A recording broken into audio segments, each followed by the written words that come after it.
Question number 2. I have 2 children in their 20s. How should I incorporate them into the real estate business? So if you have children in their 20s, then that means that, these are grown adults. And most parents want their kids to grow up and go further in life than they did. And one of the best ways for you to do that is to incorporate your kids into your business as early as possible. So you do have some parents, when their kids are 10, 11, 12 years old, they put them to work in the business. They may be managing social media. They may be helping to create content, managing the website, a number of things, but they're putting those kids to work and they're getting them activated into the business. Now, if you have 20-year-old kids, it might be a little bit more difficult just simply because these kids may be in college. These kids may be married with kids of their own. They may be working full-time careers. And so you may have to start them off slowly, but what matters most is that you get started now. What matters most is that you get started now.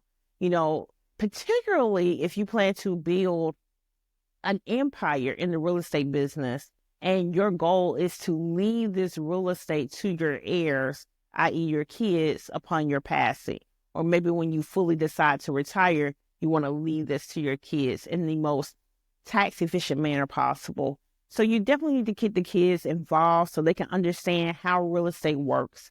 I would probably start off with something small, maybe allowing them to help you manage a property or two. Make sure that they're at the table, even if their name is not on the closing documents. Make sure that they're at the table, hearing the conversations, listening to you ask the questions to the brokers and the bankers.